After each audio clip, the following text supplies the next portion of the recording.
성부와 성자와 성령의 이름으로 아멘. 하늘을 우러러. 사랑하올 하느님 아버지 뜻 안에서 스승이신 예수님과 도움이신 성령님과 사랑하올 성모님과 성요셉 아버지와 성미카엘 대천사와 하늘의 모든 거룩한 천사들과 성인들의 전구를 청하며 기도드립니다.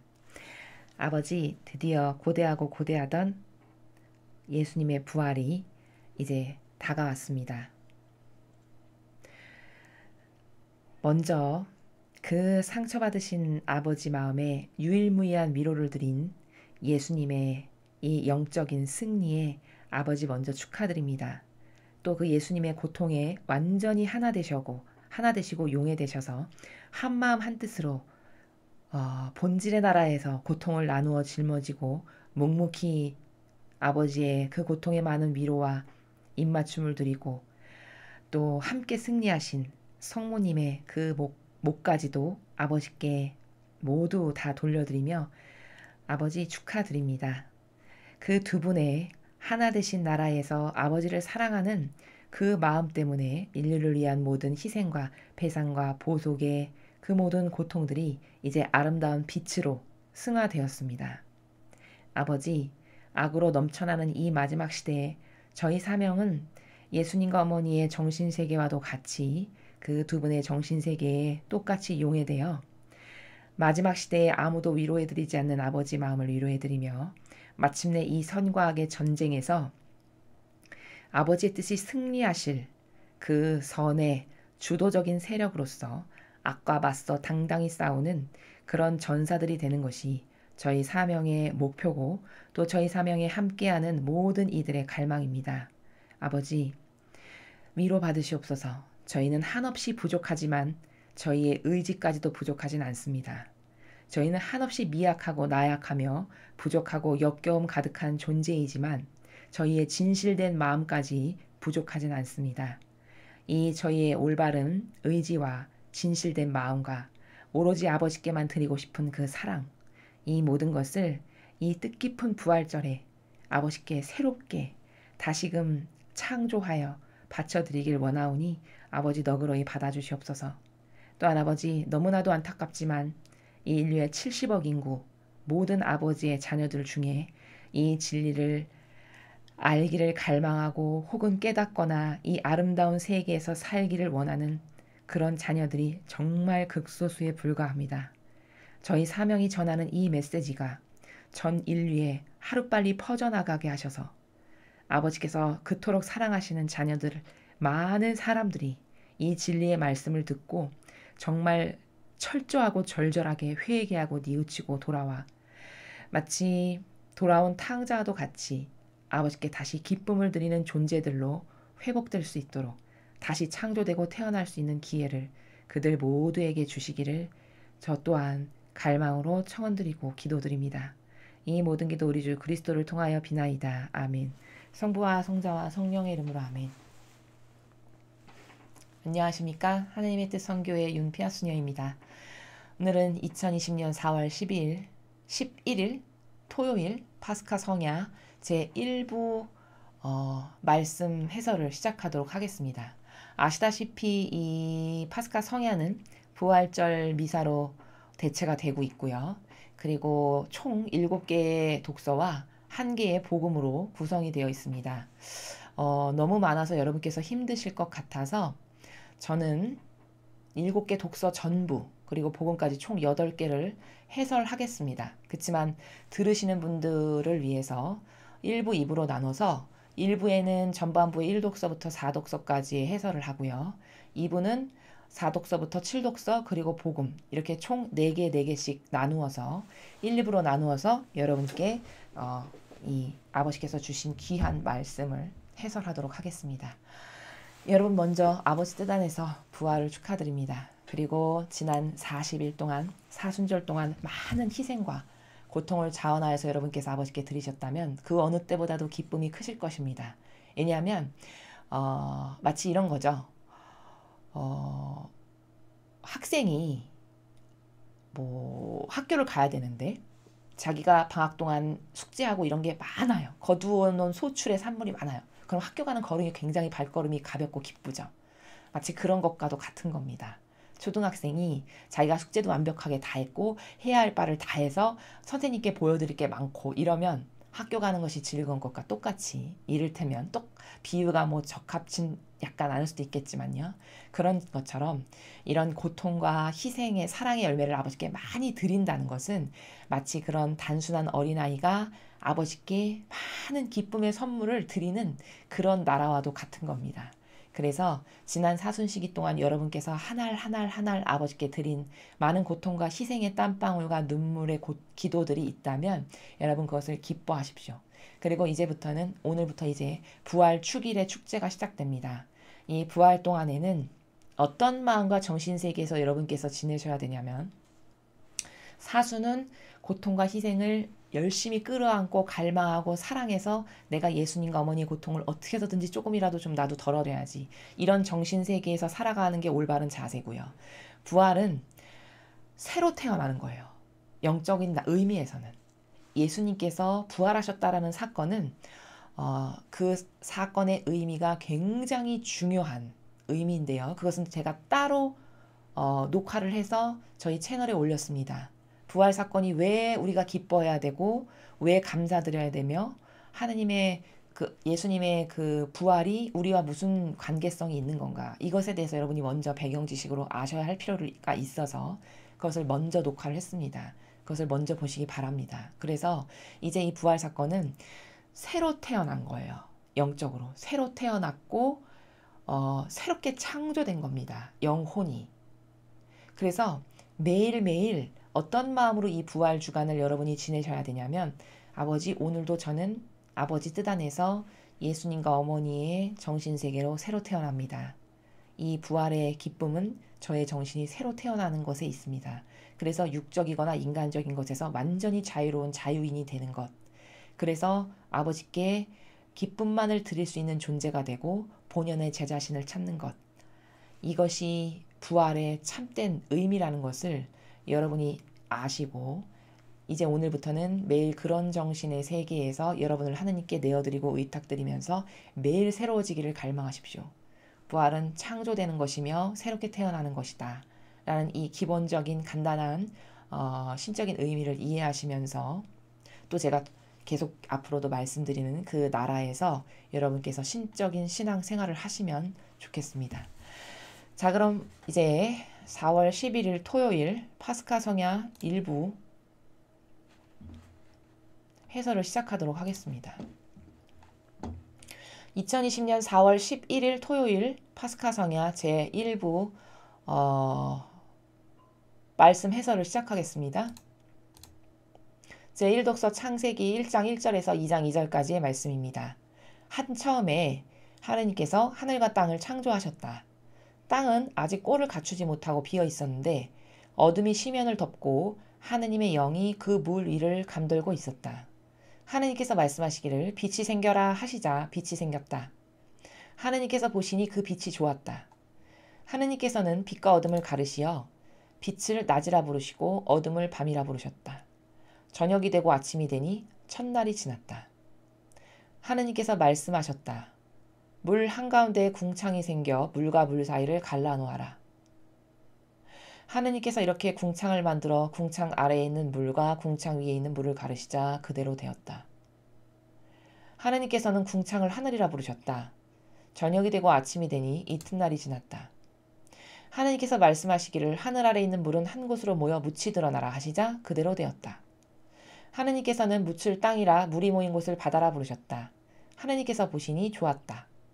하느님께서 말씀하시기를 땅은 푸른 싹을 돋게 하여라. 씨를 맺는 풀과 씨 있는 과일나무를 제 종류대로 땅 위에 돋게 하여라 하시자 그대로 되었다. 땅은 푸른 싹을 돋아나게 하였다. 씨를 맺는 풀과 씨 있는 과일나무를 제 종류대로 돋아나게 하였다. 하느님께서 보시니 좋았다. 저녁이 되고 아침이 되니 사흘날이 지났다. 하느님께서 말씀하시기를 하늘의 궁창에 빗물체들이 생겨 낮과 밤을 가르고 표징과 절기, 날과 해를 나타내어라.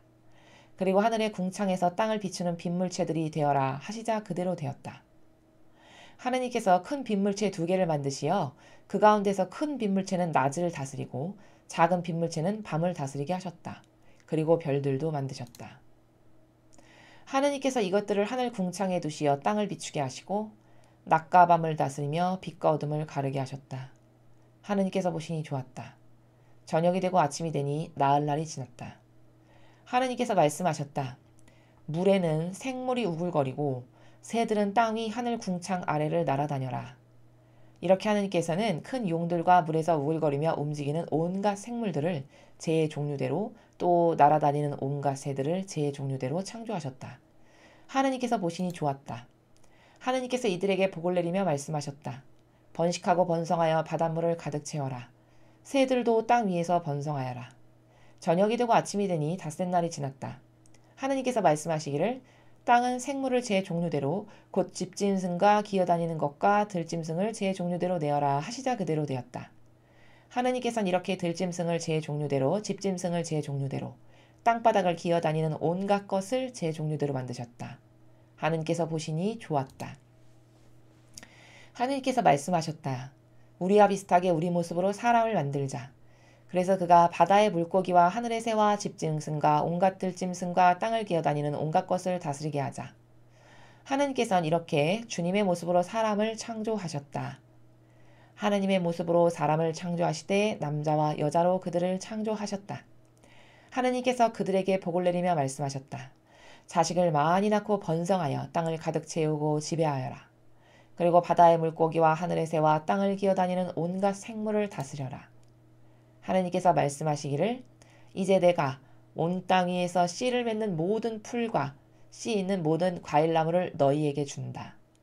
이것이 너희의 양식이 될 것이다. 땅의 모든 짐승과 하늘의 모든 새와 땅을 기어다니는 모든 생물에게는 온갖 푸른 풀을 양식으로 준다 하시자 그대로 되었다. 하느님께서 보시니 손수 만드신 모든 것이 참 좋았다. 저녁이 되고 아침이 되니 엿새 날이 지났다. 이렇게 하늘과 땅과 그 안의 모든 것이 이루어졌다. 하느님께서는 하시던 일을 이렛날에 다 이루셨다. 그분께서는 하시던 일을 모두 마치시고 이렛날에 쉬셨다. 주님의 말씀입니다. 하나님 감사합니다. 먼저 그 창세기는요.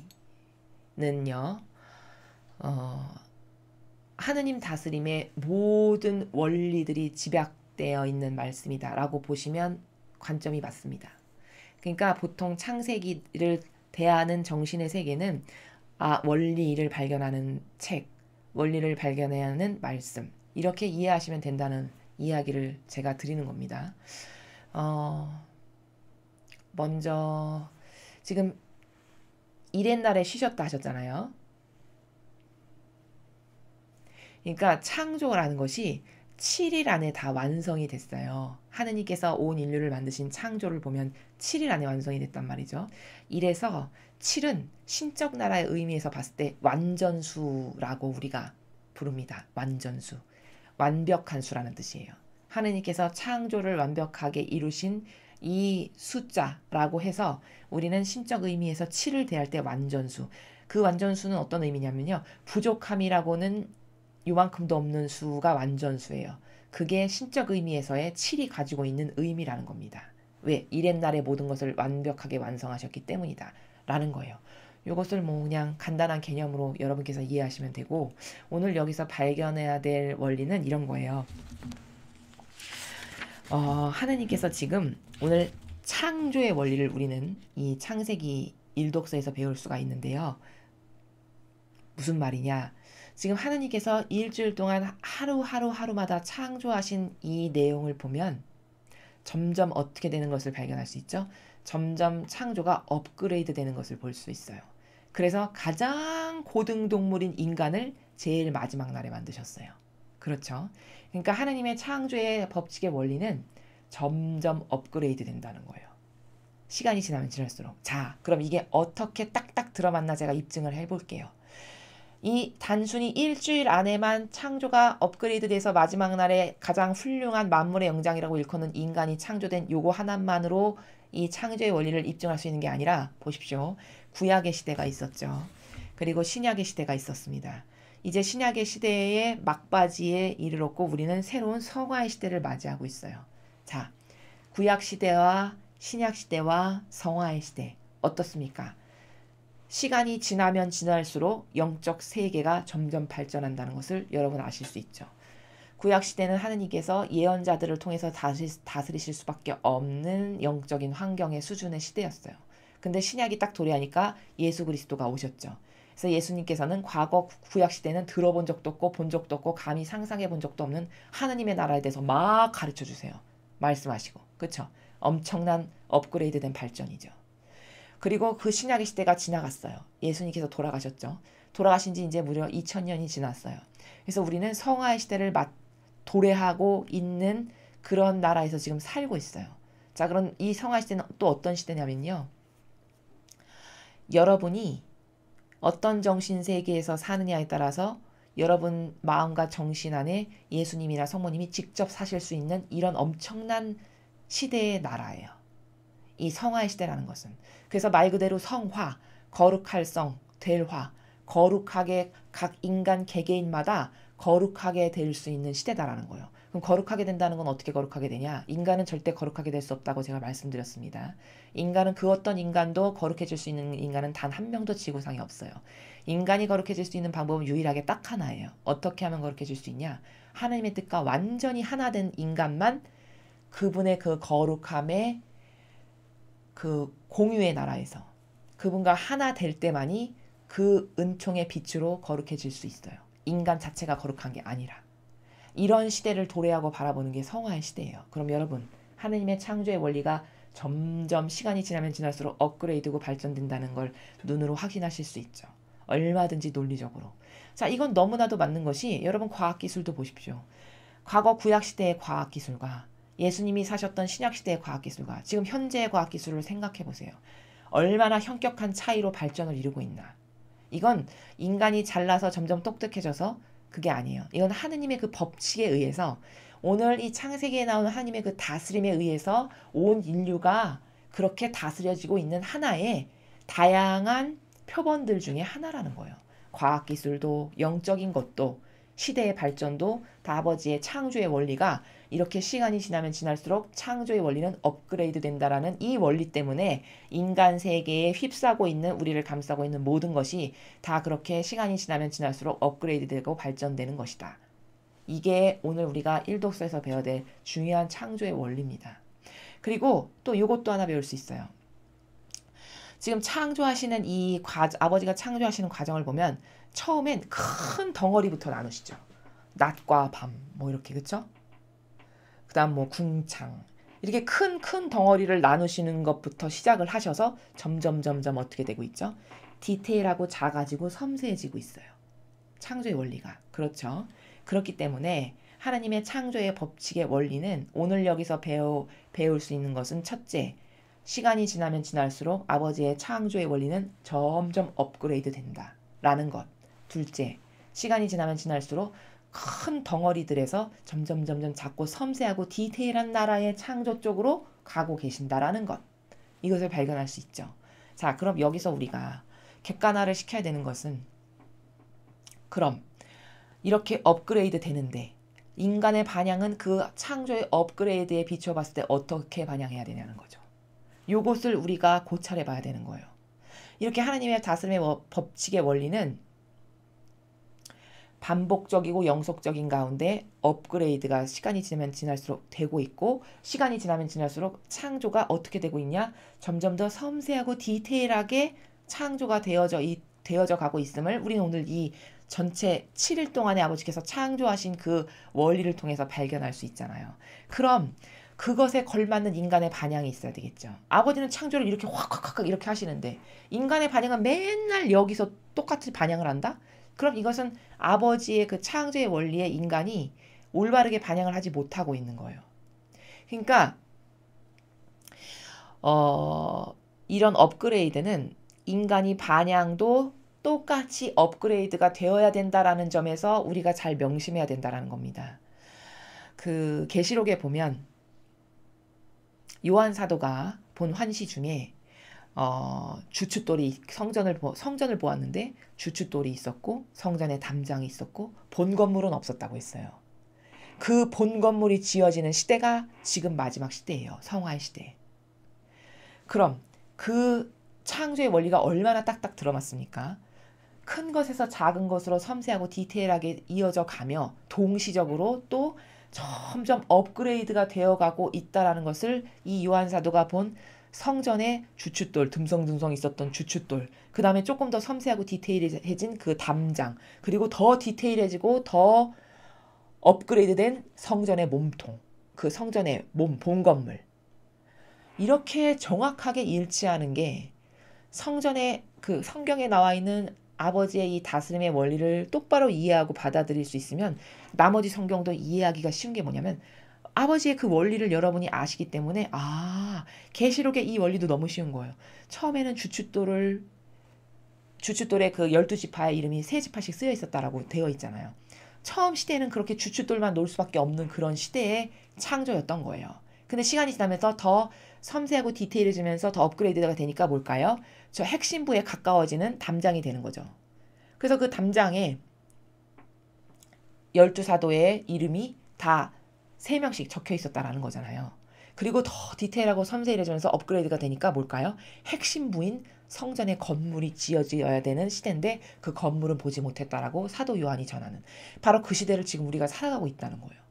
자, 이렇게 하나님의 다스림은 점점 업그레이드가 되고 섬세하고 디테일하게 창조가 되어 나가고 있다. 그럼 우리는 어떻게 반영해야 되는가? 이 섬세하고 디테일하면서도 업그레이드된 아버지의 창조의 원리에 발맞게끔 과거 사람들이 하나님에 대해서 반영했던 나라랑 똑같이 반영한다? 그럼 이건 잘못된 거죠.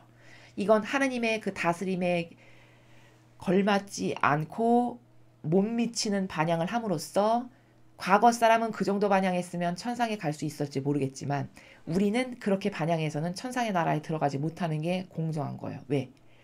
과거 시대에 주어지는 풍요와 지금 시대에 주어지는 풍요가 다르죠. 또 과거 시대에 주어지신 은총과 지금 시대에 주어지는 은총이 현격히 달라요. 이렇게 엄청나게 많은 것을 주시는 이 시대에 모든 것이 발전해서 얼마든지 마음만 먹으면은 다 알 수 있는 이 시대, 과거 구약 시대의 사람들과 똑같은 반영을 한다는 것은 그것은 아버지가 주시고자 하시는 이 새로운 시대의 성화의 나라의 그 성전의 몸통을 이루기에는 부족하다라는 것. 그러니 반향을 그것에 걸맞게 잘하려면 우리는 예수님과 성모님의 정신세계에 용해되기를 갈망해서 내 것을 자꾸 비워버리고 없애버리지 않으면 아주 안 된다라는 이것에 대한 인식이 굉장히 확고부동해야 된다라는 것. 라는 것을 우리의 반향까지도 첨언해서 여러분께 말씀을 드립니다. 그래서 오늘 배운 1독서에서의 원리는 창조의 원리예요. 하나님은 어떤 원리 가운데에서 창조하시는가? 무질서 자체가 없는 아버지십니다. 인간에게만 무질서가 있어요. 아버지는 작은 것 하나까지도 반드시 이유가 있고 원리 가운데 행하시지 무질서하고 오감이나 따르는 불규칙적인 이런 인간하고는 완전히 다르시다는 거예요. 그래서 이런 아버지께 올바른 반향을 드려야 되는 것이 남은 우리의 과제다라는 것을 여러분께 말씀드립니다. 자, 그 다음 이 독서를 보겠습니다.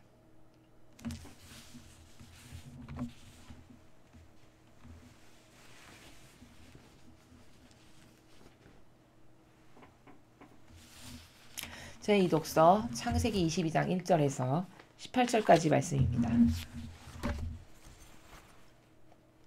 그 무렵 하느님께서 아브라함을 시험해 보시려고 아브라함아 하고 부르시자 그가 예 여기 있습니다 하고 대답하였다.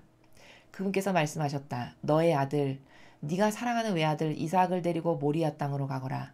그곳 내가 너에게 일러주는 산에서 그를 나에게 번제물로 바쳐라. 아브라함은 아침 일찍 일어나 나귀의 안장을 얹고 두 하인과 아들 이삭을 데리고서는 번제물을 살 장작을 팬 뒤 하느님께서 자기에게 말씀하신 곳으로 길을 떠났다.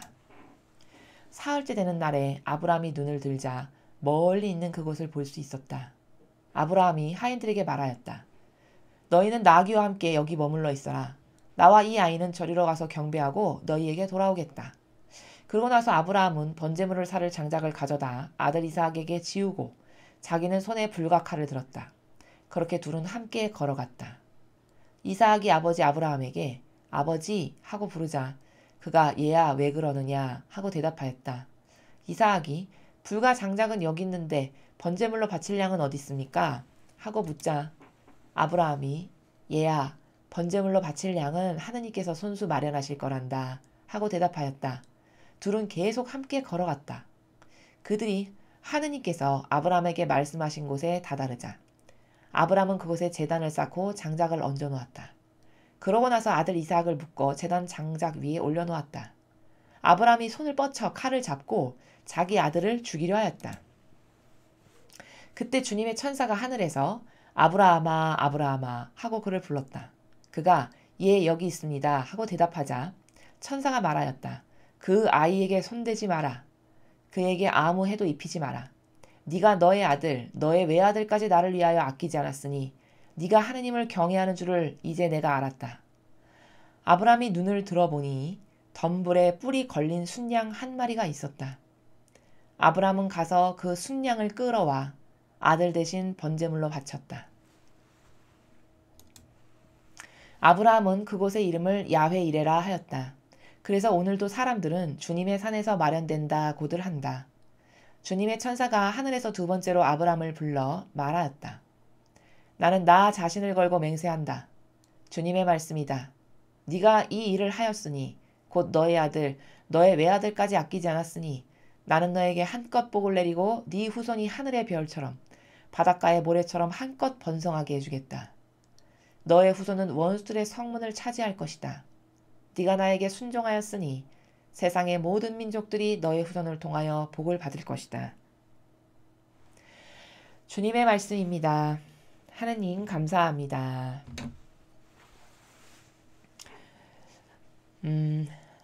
이 독서는 여러분께서 아주 친숙하게 많이 보신 독서의 내용입니다.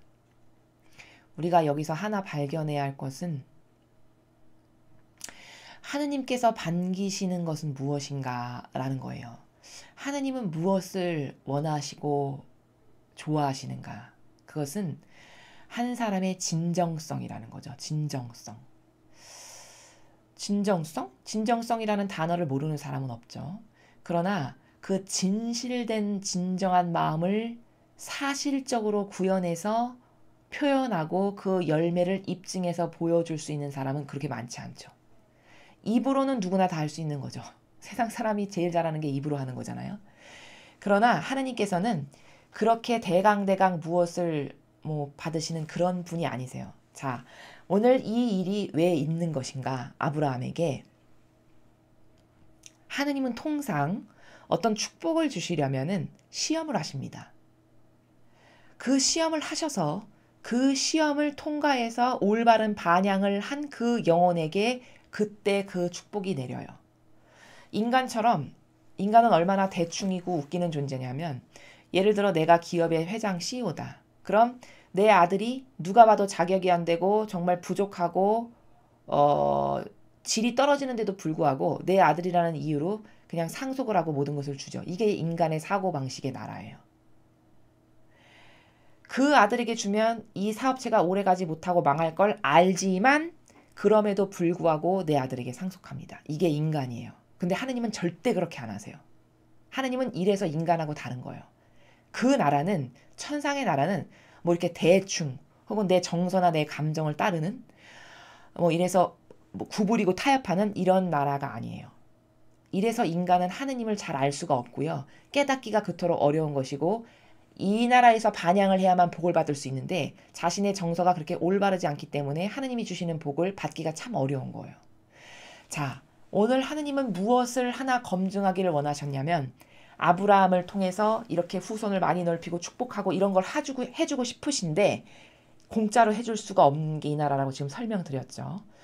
그렇기 때문에 시험을 한번 해보신 거예요.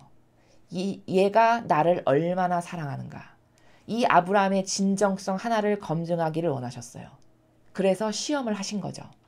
네 아들, 네가 100살이 다 돼서 한평생을 전전긍긍하며 원해서 내가 선물로 준 너의 아들, 네 목숨보다도 더 귀한 아들. 하느님이 그걸 모르실 리가 없으시죠. 아브라함이 이삭을 얼마나 예뻐했을지를 하느님이 모르실 리가 없죠. 그렇게 네가 네 목숨보다도 더 귀하게 여길 그런 네 아들, 너에게 가장 소중하다라고 여겨질 그것을 바로 나에게 내놓아라. 이것을 요구하시는 거예요. 요때 반향을 어떻게 하느냐가 진짜냐 가짜냐가 갈리는 갈림길입니다. 이렇게 하느님은 어떤 무엇을 하나 축복하시고 무엇을 주시기 위해서도 대강 혹은 거저 이렇게 하시는 게 없으시고 검증을 하시고 시험을 보시고 그래서 거기에 올바르고 합당하고 타당한 누가 봐도 이건 줄 수밖에 없습니다라고 인정할 수밖에 없는 그런 올바른 반향을 한 그런 영혼에게 그때 쏟아 부으시는 거예요.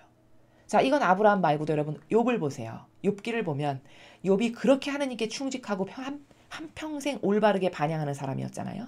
근데 어느 날 마귀가 다가와서 하느님께 그 욥에 대해서 이야기를 하잖아요.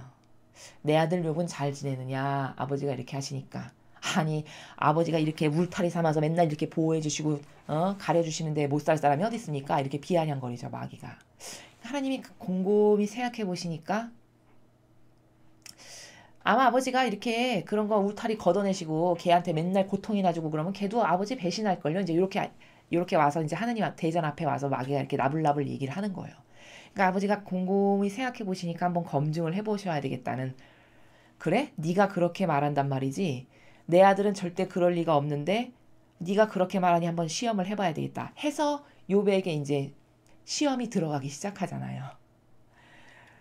그런데 욥이 정말 반향을 잘하죠. 마침내 그 악을 물리치고 꺾어버리고 죽여버리고 승리할 만큼 반향을 정말 잘했어요. 그래서 하느님은 이제 그때 확 쏟아부으셔서 과거에 주셨던 축복보다 더 큰 축복을 막 감당 못할 만큼 부으시는 아버지가 이런 아버지시거든요. 저는 이런 아버지께 정말 매력을 느껴요. 여러분도 그렇죠. 그러니까 왜 매력을 느낄 수밖에 없는 거냐면 세상에서 살면서 이 공정하지 않은 것에 학을 띈 거예요. 이렇게 공정과 정의를 좋아하는 여러분들이나 혹은 이 강의를 들으시는데 공정과 정의가 없는 이 세상에서 울분을 느끼시는 분이시라면 공정과 정의가 있는 이 진실의 나라에 너무 매력을 느끼는 거죠. 그러니까 대강이 없다라는 이 사실이 너무 아름다운 거예요. 하나님은 아브라함을 아니 신이시니까 마음대로 주셔도 돼요. 자기 마음인 거잖아요. 신이니까. 막말로 얘기하면 내 마음이고 내 권한이고 내 권리지. 그쵸? 막 주셔도 돼요. 근데 그렇게 안 하시는 거예요. 그럼 왜 그렇게 안 하시냐? 항상 왜 시험을 하시고 어떤 이런 합당한 반응과 열매를 끌어내시고 그것에 걸맞게끔 주시는 이게 왜 그러냐? 첫째, 공정과 정의의 나라이기 때문이고요. 두 번째, 이렇게 시험을 하시는 이런 것은 마귀가 다가와서 아버지 그거 시험도 안 해보고 어떻게 그렇게 막 부어주 그게 공정하신 아버지의 나라에 맞습니까? 이렇게 항의를 절대 못하게끔 감히 입도 뻥끗 못하게끔 완벽을 기하시는 나라이기 때문에 이런 시험을 통해서 이런 것을 주신다는 이런 많은 원리들이 숨어 있어요. 하느님의 다스림에는. 그래서 오늘 아버지는 아브라함을 시험해 보시기를 이 사람의 진정성을 이 아이의 내 아들의 진정성을 한번 살펴보자 라고 하셔서 시험을 하신 거예요. 근데 아브라함이 너무나도 훌륭하게 반영을 잘했죠. 과연 세상에 어느 부모가 자식을 사랑하지 않는 부모가 어디 있겠습니까? 그 자식, 이건 보통 자식도 아니잖아요. 자식을 못 낳아서 그렇게 전전긍긍하던 아브라함에게 거의 100살이 다 돼서 사라를 통해서 주신 이 정말 자기 사지 육신을 다 내어놓아도 아깝지 않을 이런 아들을 너 이삭이를 나에게 제물로 바쳐라. 이런 말을 들었을 때 이 아브라함의 인간적인 마음의 나라가 어땠을까를 생각해 보십시오. 그런데도 불구하고 아브라함은 군소리 한마디를 하지 않았어요. 어떤 토를 다는 나라 자체가 없죠. 오늘 여기 보면 토를 다는 나라 자체가 하나 없이 묵묵히 순종하는 마음으로 아버지가 주셨으니까 그래 아버지께 바치는 게 맞지. 마치 이런 순한 양의 모습처럼 이렇게 순순히 아버지 뜻에 순종해서 이삭이를 바치죠. 이래서 통과한 거예요. 아버지 시험에. 즉 여러분 사랑이라는 건요. 어떤 진정성, 어떤 무엇을 시험한다라는 것은 이렇게 사실적으로 입증이 돼야지 무슨 말로써 나는 당신을 사랑해요. 이것은 100명이면 100명이 다 하는 나라잖아요. 이건 하느님이 이런 걸로 믿으시질 않죠. 거긴 완벽한 나라인데. 그렇기 때문에 시험을 통해서 철저한 팩트 가운데 입증이 딱딱딱딱 돼야 마귀도 감히 항의를 못하고 아버지가 주셔도 너무 정정당당하시잖아요. 이러니까 이런 시험이 하나님께서 사랑하시는 사람들에게 많이 있는 거라는 겁니다. 요런 원리들도 여러분이 잘 이해를 하셔야 돼요. 그래서 오늘 우리는 이 아브라함의 진정한 나라, 진실성의 나라, 이것을 꼭 배워야 된다는 거죠. 여러분은 한번 잘 생각해 보십시오. 자기 자신을. 여러분은 하느님을 대하실 때 얼마나 진실되고 진정한 나라에서 대하시는지 잘 곰곰이 양심의 손을 얹고 생각해 보세요. 지금 아브라함같이 이런 반향, 여러분 만약에 하느님을 피상적이고 그냥 이렇게 형식에 갇혀있는 이런 하느님으로 생각해도 이런 반향이 나올 수 있을까요? 절대 이런 반향 못합니다. 행사나 하고 로마 가톨릭처럼 그냥 맨날 행사나 하고 기도도 은총이 가득하신 마리아니 무슨 뭐 입에 오토바이 단 것처럼 이렇게 그냥 피상적인 나라에서 막연히 묵주나 돌리는 이런 나라에서 기도 생활하고 이런 피상과 망상과 오해와 부작용 가운데 그냥 형식만을 따르는 이런 신앙생활을 하는 하느님에 대해서 왜 사랑해야 되고 그분이 얼마나 아름답고 위대하시고 지고하신지 그리고 얼마나 섬세하고 디테일하시고 얼마나 공정하신지 이런 기타 등등 아버지에 대해서 하나도 모르고 그냥 막연한 하느님 이런 생각을 하고 있는 사람에게 어느 날 이런 하느님의 주문이 떨어졌을 때 그 사람이 과연 이렇게 아브라함처럼 이런 방구 없이 절대성의 나라에서 이런 진실한 자신의 마음의 나라를 사실적으로 이렇게 입증해서 아버지께 보여드릴 수 이런 반향을 할 수 있겠는가라는 거죠. 이런 반향은 오늘 이런 아브라함과 같은 반향은 하느님을 사실적인 하느님으로 인식해야만 이렇게 할 수 있는 반향이 나오는 그런 나라예요. 그렇기 때문에 제가 누누이 말씀드리지만 피상적인 건 왜 나쁘냐? 피상적인 건 진짜 마귀인데요. 마귀 중에서도 진짜 교묘하고 역겨운 마귀예요. 왜냐하면 그게 잘 인식이 안 되거든요. 이 피상적이고 형상적이고 형식적인 마귀는 모욕을 드리기 때문에 그래요. 모독을 드리기 때문인 거예요. 모독을. 그건 마치 집안에 할머니, 할아버지, 어른이 분명히 나랑 같이 살고 계신데 어떤 모독을 드리는 거랑 똑같은 거냐면요. 학교 갈 때 올 때 왔다 갔다 밖에 들어올 때 나갈 때 생전가야 인사를 안 하고 있거나 말거나 유령 취급하는 이러면 어르신께 모욕을 드리는 건가요? 아닌가요? 당연히 모욕과 모독을 드리는 거죠. 할아버지, 할머니. 차라리 집에 안 계신 것만도 못한 거예요. 이거는. 집에 모셔다 놓고 생전가야 들여다보지도 않고 인사도 안 하고 식사 잘하셨어요? 안녕히 주무셨어요? 이런 것을 하나도 안 한다. 예를 들어서 어떤 사람이. 그럼 이건 차라리 집에 안 모시는 것만도 못한 모독과 모욕을 내가 드리고 있는 거잖아요. 이것과 똑같은 거라는 거예요. 이렇기 때문에 피상적으로 하느님을 대하고 형식주의, 그냥 거칠해적인 이런 나라에서 하느님을 대하는 것은 차라리 집에는 어른 안 모신 것만도 못한 것처럼 모독드리는 거랑 똑같기 때문에 굉장히 하느님께 노여움을 사는 그런 일을 자기 자신이 행하는데 그걸 모른다는 거죠. 이래서 피상적인 건 진짜 나쁜 마귀다. 그런 피상의 나라에서 하느님에 대해서 인식하는 사람은 오늘 이런 아브라함과 같은 진정하고 진실된 나라에서 절대성과 유일성으로 이렇게 자식을 그냥 선뜻 바치는 이런 사랑을 입증해 드릴 수 있는 이런 반향이 절대 나올 수 없다라는 겁니다. 이래서 여러분 피상적인 게 얼마나 무서운 건가. 이 망상적이고 겉에 보이는 형식주의가 얼마나 사람의 영혼을 죽이는 건지를 여러분 잘 깨달으셔야 된다는 겁니다. 자, 다음으로 세 번째 독서, 3독서 보시겠습니다.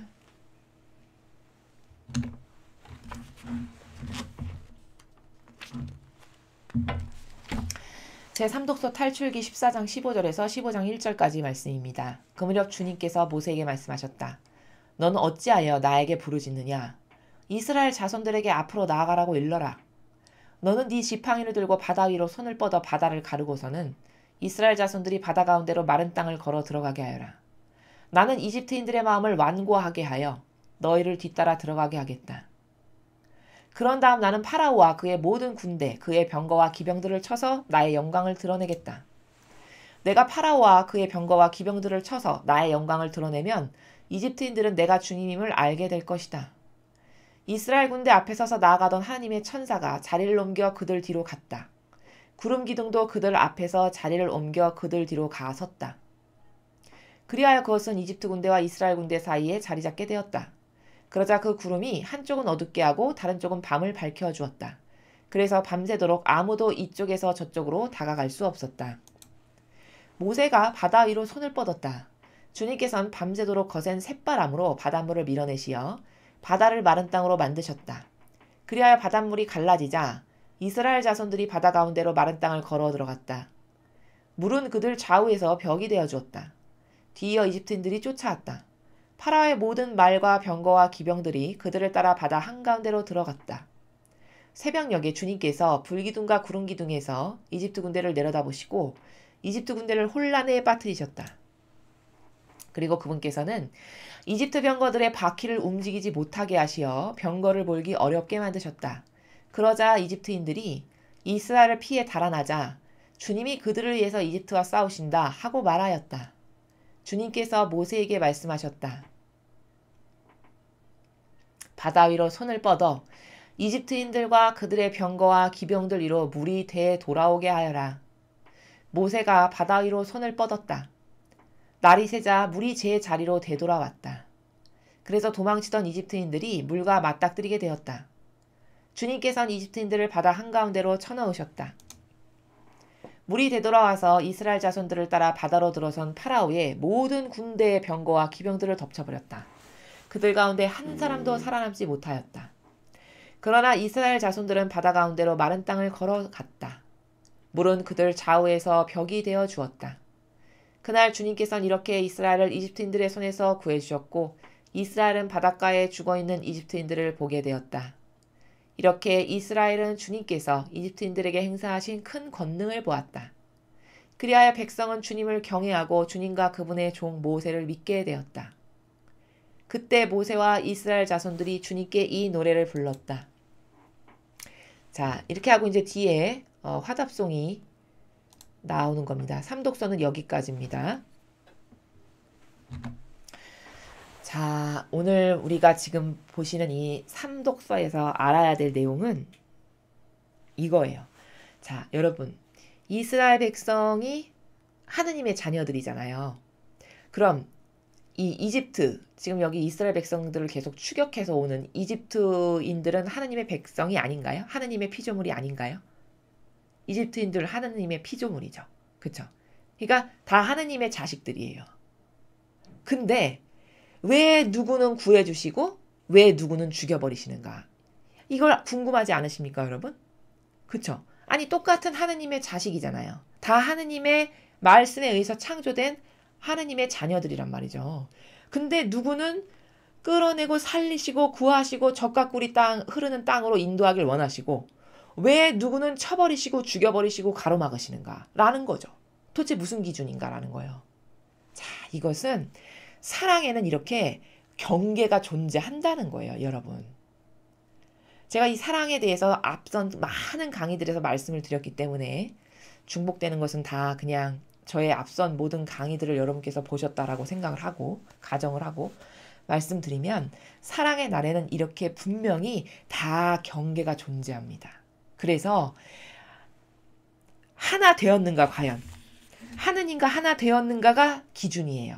아버지가 보시는 하느님의 뜻, 즉 진리와 즉 예수님이나 성모님의 정신과 가르침과 모범과 카리스마의 이 세계와 과연 얼마나 하나 되었는가가 아버지가 보시는 기준이다라는 겁니다. 이스라엘 백성은 부족하지만 이들의 의지는 하느님과 하나 되기를 원하는 의지가 있는 사람들이에요. 그쵸? 형상적으로는 부족하고 때때로 유혹에도 빠지고 맨날 똑같은 반복을 저지르고 맨날 죄악을 저지르지만은 그치만 이스라엘 사람들의 원래 속 의지의 원인은 항상 하느님을 찾고 하느님을 갈망하고 늘 따르기를 원하는 이 의지 가운데 살아가는 사람들이란 말이죠. 근데 이집트 사람들은 하느님을 찾고 갈망하고 원하고 하나 되기를 원하느냐? 그렇지 않아요. 그쵸? 하나님을 찾지도 않고 원하지도 않고 오히려 잡신들을 섬기는 사람들이잖아요. 다른 자기네 신. 그럼 이거 하느님하고 하나 되지 않은 사람들이죠. 그러니까 똑같은 자식이지만 대하는 나라가 완전히 다르신 걸 우리가 알 수 있죠. 요게 건강한 병들지 않은 하나님의 거룩하신 사랑의 절대성의 기준이라는 거예요. 자, 요거 하나만 여러분이 배우셔도 이 좌파들, 이 빨갱이라고 우리가 이야기하는 이 사회주의와 공산주의를 그토록 찬동하는 우리나라에 지금 엄청 많은 지배 세력으로 군림하고 있죠. 이들이 외치는 자비가 얼마나 마귀적 사고방식인가를 여러분은 금방 아실 수 있어요. 이들이 주장하는 자비가 이렇게 경계를 다 허물고 여기 하느님은 분명히 이렇게 경계가 있으시잖아요. 이렇게 경계가 있어서 나에게 속하고 하나 되기를 원하는 내 자녀들은 무슨 일이 있어도 이렇게 구하시는 거예요. 건지시고 젖과 꿀이 흐르는 땅으로 인도하길 원하시고 이렇게 주시고자 하는 축복이 있고 이렇게 있으시죠. 근데 하나 되지 않은 사람들은 분명히 하나님이 만드신 자녀들인데도 불구하고 죽여버리고 쳐내고 가로막으시고 없애고 이런 나라에 사랑을 주신다는 거예요. 이거 굉장히 놀라운 관점이에요. 이것만 알아도 여러분이 이 좌파나 이 빨갱이 세력이 제시하는 이 자비의 나라에 속지 않을 수 있다는 거예요. 이들은 어떤 자비를 내세우는 거죠? 이 하나님의 자비는 이렇게 경계가 분명히 있는데도 불구하고 이 사람들은 다 똑같이 줘야 된다는 거예요. 그렇죠? 다 똑같아줘야 된다는 거 아니에요. 얼마나 그 자비가 병들었으면 노력하지 않고 맨날 펑펑 노는 백수에게도 재벌의 돈을 뜯어서 똑같이 나눠줘야 된다는 게 이들의 자비의 나라예요. 이건 하나님의 이런 자비의 나라와 완전히 정반대로 다르죠. 요래서 요게 마귀예요. 요게 마귀적 사고방식이에요. 로마 가톨릭이 왜 마귀적 사고방식으로 가득하다라고 말하냐면 난민을 받아들여야 된다는 거예요. 동성애자를 사랑해서 끌어안아야 된다는 거예요. 그럼 그 발언 너머에 있는 그 근원적 문제가 뭐냐면 그건 다 경계를 허무는 거잖아요. 그쵸? 동성애 받아들여? 이건 남녀의 경계를 허물어버리는 이야기예요. 그쵸? 난민을 받아들여? 이건 한 국가의 경계선이 엄연히 있죠. 존재하죠. 그쵸? 그 국가의 경계선을 지키고 존속하고 그 가운데 자신의 나라마다 각각 고유한 자주권과 헌법을 지키면서 살아가야 되는 게 아버지가 설정하신 설정값이란 말이에요. 근데 그런 경계를 자꾸 허무는 짓을 해. 자비라는 이름을 빙자해서 이래서 마귀라는 거예요. 하느님의 자비는 이렇게 분명히 경계가 있어가지고 주시는 사랑이 다 다른데. 그쵸? 그러니까 여러분은 얼마나 이 세상이 자비가 병들었는지를 이 아버지의 사랑을 딱 보면 얼마든지 발견할 수가 있는 거예요. 이 좌파가 주장하는 이 자비는 다 하느님의 자비하고는 완전 달라요. 다 병든 인간을 속이는 마귀적 사고방식의 발상에서 나오는 자비의 나라예요. 자, 어떤 분이 이런 이야기를 하시는 걸 제가 전해 들은 적이 있는데 하나님이 공정하다고 생각하세요? 이렇게도 이뜻 끝도 없이 얘기를 해요. 그러면서 공정하시다면 북한 사람들은 왜 저렇게 굶어 죽죠? 이런 이야기를 하는 사람들이 있었어요. 자, 여러분, 공정이 뭡니까? 공정의 전제 조건은 반향을 어떻게 하느냐에 따라 공정이 달라지는 거예요. 반향을 아주 좀 험악한 말로 하면 쉽게 말하면 개똥같이 하는데도 하느님이 거기다가 자비를 주시느냐? 하느님은 그런 분이 아니세요. 그건 인간이나 무질서한 인간이나 그렇게 하는 겁니다. 하느님은 왜 제가 하나님을 그토록 사랑하고 너무나 존경하고 너무 아름답다고 생각하느냐면 그 공정의 정의의 법칙이 너무 퍼펙트하고 아름답기 때문이에요. 반향에 따라 주시는 사랑이 다 다른 이게 진짜 참된 거예요. 아니 그렇잖아요. 세상도 여러분은 조국의 딸을 왜 비난했어요? 시험을 단 한 번도 본 적이 없는데 의대에 간 거예요. 그럼 죽을 똥 살 똥 열심히 한평생 공부해서 겨우 문턱을 넘고 온 청춘을 다 바쳐서 의대에 간 그 사람들의 입장의 관점에서 봤을 때 이건 불공정한 거잖아요. 아, 불공정한 게 맞잖아요. 그냥 공정이 없는 거잖아요. 이러니까 반감이 드는 거거든요. 공정의 나라라는 것은 노력하지도 않고 희생을 한 것도 없는데 거기 주어져야 된다. 그 법이 성경에 어디 나오나요? 아니 그게 공정하다라고 성경에 어디에서 아버지께서 어떻게 언제 말씀하셨어요? 전 다시 되묻고 싶은 거예요. 그러므로 하느님이 공정하신가요? 그럼 북한 사람들은 왜 존재하죠? 반향에 따라 다르게 주신다라는 사실을 모르는 거예요. 하느님은 노력하지도 않고 아무것도 하지 않고 갈망도 하지 않고 회개도 하지 않고 뉘우치지도 않고 그렇게 아무 노력도 하지 않고 희생도 하지 않고 고통을 사랑하지도 않는 사람에게 예수님에게 쏟아부으시는 은총을 절대 주지 않으세요. 그런 사람에게 그런 예수님에게 쏟아부어 주시는 은총을 주시는 그게 공정하지가 않은 거예요. 그렇죠. 아무것도 하지 않는 그런 사람에게 예수님이나 성모님에게 주신 은총을 쏟아붓는 그게 공정하지 않은 거라고요. 조국 딸에게 우리가 분노를 품는 건 왜 그렇죠? 공정하지 않으니까. 그게 공정하지 않으니까 반감을 갖는 거예요. 사람들이. 이게 건강한 사고방식이죠. 자, 그럼 북한 주민들의 경우 왜 그런 일이 발생하느냐? 잘못된 것에 동조하고 협력했으니까요. 알건 모르건 어쨌든 잘못된 마귀의 세력에 하나 되고 동조하고 협력하면서 살아가는 그 세력에 묶여 있잖아요. 그러니까 그런 상황에서 더 이상의 이런 이스라엘 백성과 같이 뭐 꺼내주시거나 이런 일을 아버지가 안 하시고 그냥 가만히 좌시하시는 거죠. 이렇게 하느님은 반향의 정도에 따라서 다 사랑을 다르게 주세요. 이게 너무 맞는 거예요. 이게 너무 공정한 거예요. 이게 공정 자체예요. 그럼 반향의 그 무게를 아버지는 밀리그램 나노 단위까지도 재서 주시는 분이세요. 이런 공정하신 하느님 아버지께 감히 하느님이 공정하시냐고 물어보는 이게 마귀적 사고방식이라는 걸 아셔야 됩니다. 어디 감히 하느님의 그런 공정하신 정의와 그 사력 있고 퍼펙트하신 사랑의 나라에 공정하냐 안 하냐 운운하는 이게 마귀적 사고방식임을 여러분 깨달으셔야 돼요. 이 나라가 점점 망해가는 것은 왜냐? 공정하지가 않아서예요. 공정과 정의가 없어서. 여러분 그 좌파 세력이 매일같이 공정한 나라를 만들겠습니다. 뭐 평등한 나라를 그 사람들이 말하는 공정과 평등이 얼마나 마귀가 뿌려놓은 공정과 평등인지 그건 공정과 평등이 아니라 사실은 사람을 속이는 마귀인 것을 세상의 사람들이 모르기 때문인 거예요. 모두가 다 똑같이 나눈다? 그것처럼 불공정한 게 어디 있습니까? 왜 똑같이 나눠야 되죠?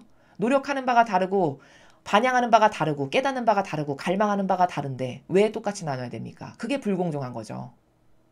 그것이 불공정하다는 사실을 사람들이 알지를 못하는 거예요. 오늘 여기 보면 분명히 하느님은 똑같은 자식인데 다 하느님의 말씀으로부터 창조된 자식인데 분명히 주시는 사랑의 나라가 달라요. 그건 뭘까? 과연 하나 되었는가라는 거예요. 기준은. 하느님과 과연 얼만큼 하나 되었는가? 몇 퍼센트 하나 되었는가? 순도가 얼만큼 하나 되었는가? 이것에 따라서 주시는 게 다 다르다는 것을 이게 하느님의 법칙이라는 것을 명심하시기 바랍니다. 자, 다음으로 사독서를 보시겠습니다. 제 사독서 이사야서 54장 5절에서 14절까지 말씀입니다. 너를 만드신 분이 너의 남편, 그 이름 만군의 주님이시다. 이스라엘의 거룩하신 분이 너의 구원자, 그분께서는 온 땅의 하느님이라 불리신다. 정녕 주님께서는 너를 소박맞아 마음 아파하는 아내인 양, 퇴방맞은 젊은 시절의 아내인 양 다시 부르신다. 너의 하느님께서 말씀하신다. 내가 잠시 너를 버렸지만 크나큰 자비로 너를 다시 거두어드린다.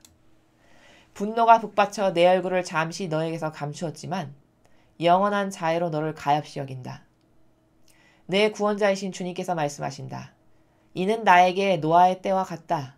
노아의 물이 다시는 땅에 범람하지 않으리라고 내가 맹세하였듯이 너에게 분노를 터뜨리지도 너를 꾸짖지도 않겠다고 내가 맹세한다. 산들이 밀려나고 언덕들이 흔들린다 하여도 나의 자애는 너에게서 밀려나지 않고 내 평화의 계약은 흔들리지 아니하리라.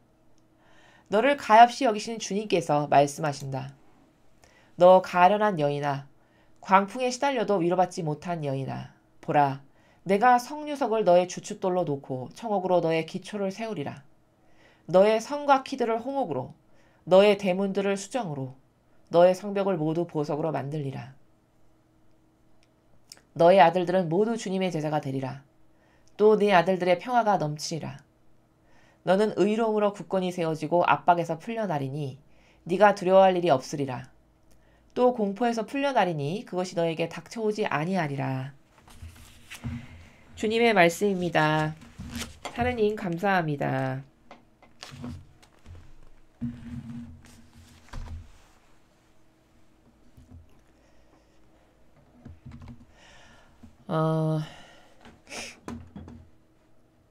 자, 여러분 오늘 지금 이 사독서 이사야서에서 말씀하시는 하나님의 사랑을 한번 보십시오. 지금 이 이사야서에서 이야기하는 내용은 뭐냐면은 이스라엘 백성이 끊임없이 하나님을 배반하고 배신하잖아요.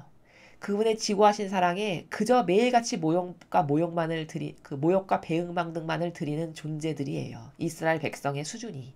그게 곧 우리의 모습인데 그런데 하느님의 그 사랑의 신의를 한번 보십시오. 신의. 아버지의 사랑의 신의가 어느 정도인가. 이렇게 말씀하시죠. 내가 잠시 너를 버렸지만 크나큰 자비로 너를 다시 거두어드린다. 자, 진짜. 그러니까 하느님의 사랑은요. 여러분 어떤 거냐면요. 이 순도를 제가 완벽하게 비유할 순 없지만 이런 거예요.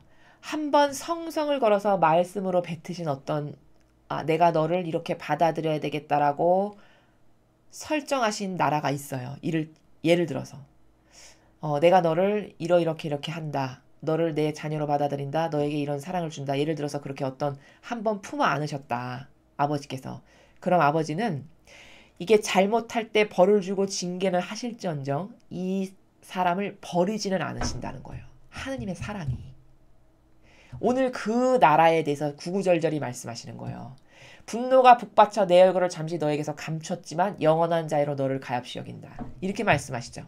그러니까 이스라엘 백성들의 역겨움이 이를 말로 다 헤아릴 수도 없죠. 그들이 가지고 있는 그 자아라고 하는 것이 곧 우리가 가지고 있는 이 자아의 수많은 종류의 나라들인데 이 이스라엘 백성의 이 역겨움이라는 것은 예수님을 메시아로 자신들을 구원하기 위해서 그리스도로 친히 오신 그분을 그 피의 대가는 우리와 우리의 후손이 짓겠다라고 장담하면서 죽여버리라고 할 만큼 사악하고 역겨운 존재들이었단 말이에요. 이스라엘 백성들이.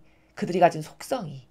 이런 이스라엘 백성을 절대 버리시지는 않는 것이 하느님 아버지의 사랑이에요. 그런데 징계는 하시죠. 왜? 잘못된 것을 잘못이라고 하시는 나라가 있으시니까요. 아니오를 아니오라고 하시는 나라가 반드시 있어야 되고 사랑하기 때문에 징계하는 거거든요. 사실은 여러분. 세상의 부모도 그렇잖아요. 자녀가 똑바른 길을 가지 못할 때는 징계로 매를 들어서 혼을 내죠. 그게 올바른 사랑이에요. 그렇게 해서라도 올바른 길을 가게끔 인도하는 게 진실된 사랑의 나라라는 거죠. 요즘 사람들은 사랑의 나라가 병들어가지고 뭐 욕하거나 때리거나 징계를 하면 저 사람 나를 사랑 안 하나 봐. 이렇게 생각하는 병든 사랑의 나라가 너무하죠. 지금 시대는. 그건 완전히 그게 어디서 왔냐면 로마 가톨릭의 이 잘못된 자비, 제가 좀 전에 말씀드린 이 경계를 허물고 모두가 나눠 가져야 된다라고 가르치는 이 잘못된 자비, 그리고 이것과 합세한 이 정치 세력 있죠. 정치권. 이 두 세력이 합세되고 하나 돼가지고 이 지상에 살아가는 사람들에게 뿌려놓은 생각의 나라가 있는데 그 생각의 나라가 자비가 다 병들었어요. 그래서 하느님의 이런 엄연히 경계가 있고 반향에 따라 달리 주시고 그리고 혼내실 때는 가차없이 징계를 내리시는 이런 절대적인 사랑의 속성과는 너무나도 거리가 멀어요. 이 세상이 말하는 자비가. 그리고 그건 자비가 아니에요. 사실. 영혼을 죽이는 거지. 사실적으로는. 그 영혼을 더 병들게 해서 그 영혼을 마지막에는 지옥에 가게끔 죽이는 사랑을 주는 거지 이렇게 하느님 아버지가 주시는 사랑과는 완전히 질이 다르다는 거죠. 그러나 세상 사람들은 이제 오감이 병들어서 좋은 얘기만 듣기만을 원하잖아요. 세상 사람의 병든 오감이. 나쁜 걸 듣길 좋아하는 사람이 요즘 세상에 어디 있습니까? 당장 거부해버리지. 그쵸?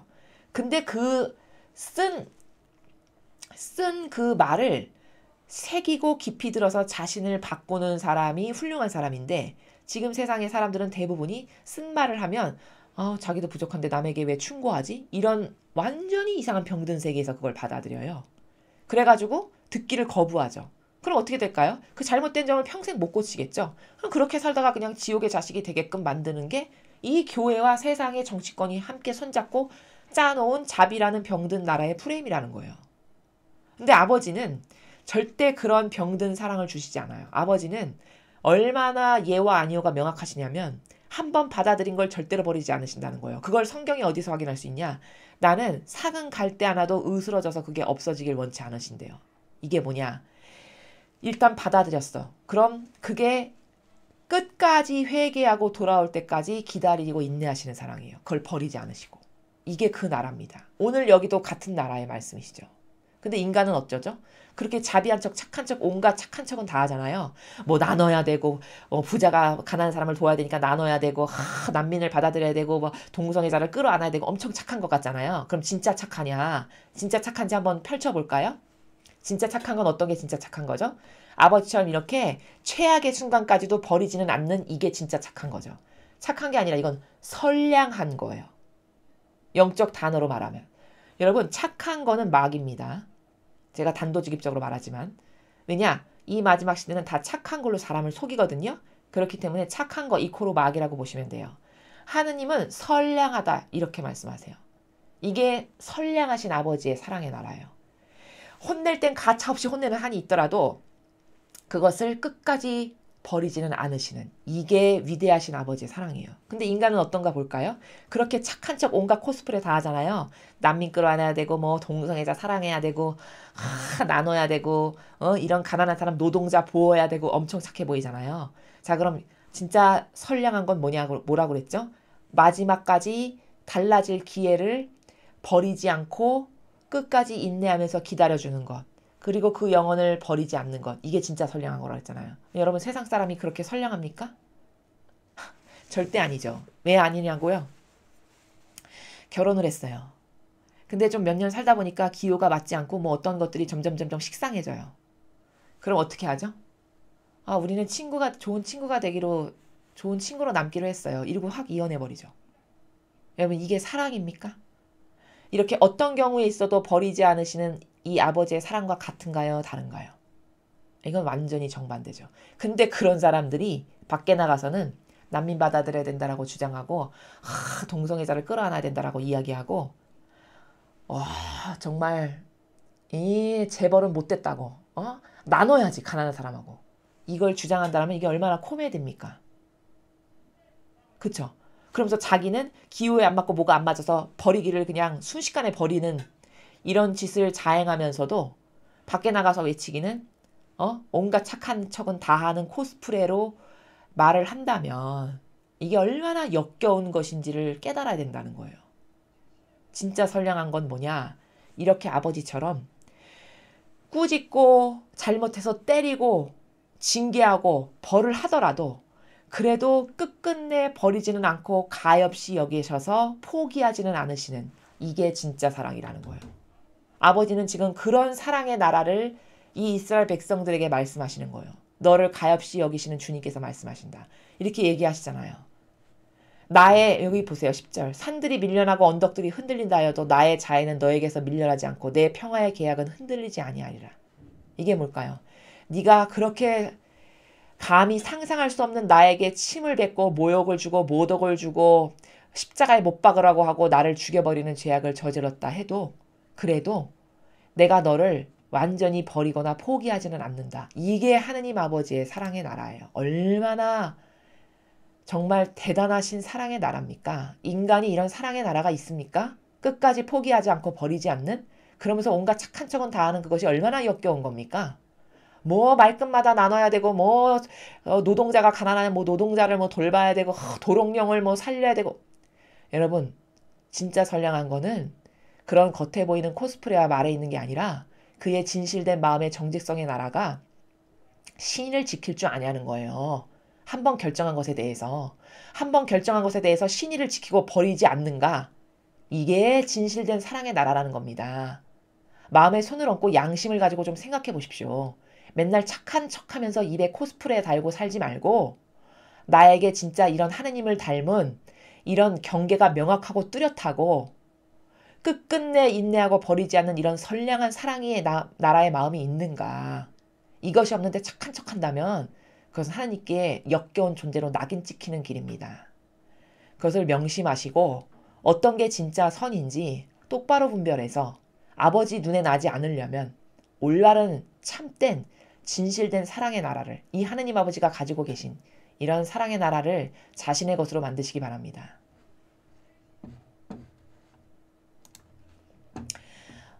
오늘 우리는 지금 파스카 성야 11일 복음 해설을 하였습니다. 근데 너무 길어서 1, 2부로 나눠서 제가 지금 1부만 4독서까지 말씀을 드렸습니다.